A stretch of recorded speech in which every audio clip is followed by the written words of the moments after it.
Quando a gente fala em montagem, quem quiser estudar mais a fundo, vocês vão ter que conhecer a Gangue dos Russos Geniais. É um grupo de cineastas russos, né, que faziam parte do que a gente chama de vanguarda russa no começo do século XX.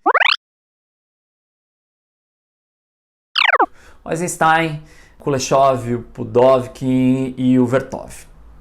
Cada um deles contribuiu para o avanço da linguagem cinematográfica, tá? E aí eu vou explicar o que cada um tem de conceito que pode ajudar a gente. Ele tem um filme que é um marco, né, do cinema. Em 1925 ele fez Encoraçado Potemkin. Encoraçado Potemkin é obra-prima dele. Ele exerce melhor o que depois ele estudou num livro chamado O Sentido do Filme, que são os tipos de montagem, né? O Eisenstein vai explicar os tipos clássicos de montagem, mas vai valorizar aqueles que seriam típicos do cinema. Então, no Encoraçado Potemkin tem uma cena muito famosa que depois vai ser homenageada em vários filmes, que é a cena da escadaria de Odessa. Nessa cena, o Eisenstein mostra pra gente o que depois ele definiu como montagem rítmica. O que é montagem rítmica? É você não se preocupar mais com a duração dos planos, dos movimentos em cena. Você não tem uma preocupação com o tempo linear, você tem uma preocupação com o ritmo, né?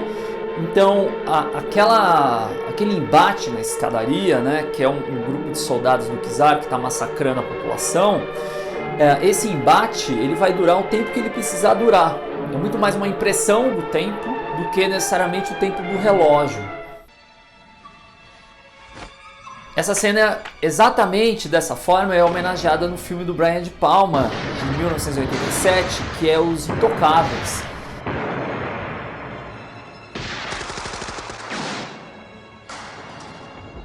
Um segundo ponto que é importante falar dele é que o Eisenstein ele criou um negócio chamado partitura fílmica. É, de alguma maneira, o primórdio do storyboard. É justamente essa ideia da partitura fílmica que depois vai originar todo o sistema de programas de edição, né? Que seguem esse princípio de colocar blocos de imagens em cima e o som que acompanha embaixo. O Kuleshov é o mais famoso justamente pelo chamado efeito Kuleshov, né?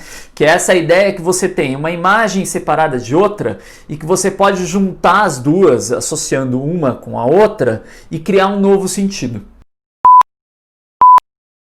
Tem um vídeo bem famoso no YouTube que vocês podem assistir, eu vou passar para vocês, onde o Hitchcock explica o que seria esse efeito. Now the third way is what one might call pure cinematics, the assembly of film, and how it can be changed to create a different idea. Now we have a close-up, then we show what he sees. Let's assume he saw a woman holding a baby in her arms. Now we cut back to his reaction to what he sees. And he smiles. Now what is he as a character? He's a kindly man. He's sympathetic. Now, let's take the middle piece of film away, the woman with the child, but leave his two pieces of film as they were. Now we'll put in a piece of film of a girl in a bikini. He looks, girl in a bikini, he smiles. What is he now? The dirty old man. O Kuleshov, junto com o Pudovkin, eles vão explicar um outro conceito muito legal que é a geografia criativa. É a capacidade que a gente tem na montagem de juntar espaços diferentes e dar a impressão que é o mesmo lugar, né? Eu vou citar aqui um exemplo que um colega meu indicou, que é num filme recente, o filme do Crow. Quem mora em São Paulo vai poder identificar bem esses lugares que eu vou falar, né? Mas o roteiro do filme cita uma confecção, né? Essa confecção ficaria na Major Diogo, né? Que é um lugar ali na Bela Vista, o centro novo de São Paulo. Só que a fachada real, onde foi filmado, né, a cena, é no Brás. E aí tem uma menina que foge, né? Na hora que essa menina foge, ela não cai no Brás e nem na Major Diogo. Ela vai cair num terceiro lugar, que é no metrô Tamanduateí, no final da linha verde aqui em São Paulo.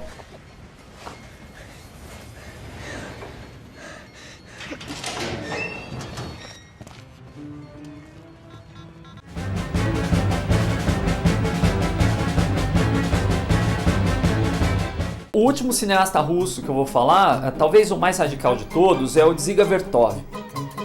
O Vertov era um documentarista, ele fazia parte de um grupo conhecido como Kinoglass, que era o cinema a olho, né? Esse grupo defendia a ideia de cinema puro, um cinema que não dependia de outras artes. O filme mais relevante do Vertov, mais conhecido, é O Homem com a Câmera, filme de 1929.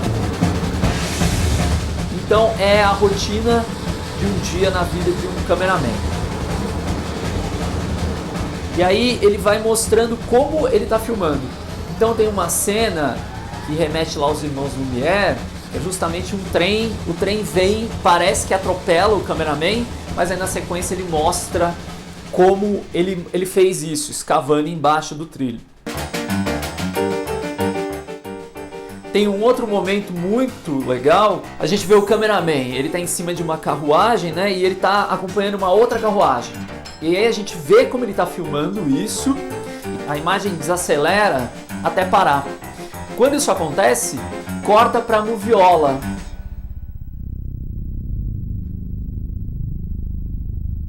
E aí tem justamente lá uma cena onde a gente vê a montadora do filme cortando o negativo. O corte, né?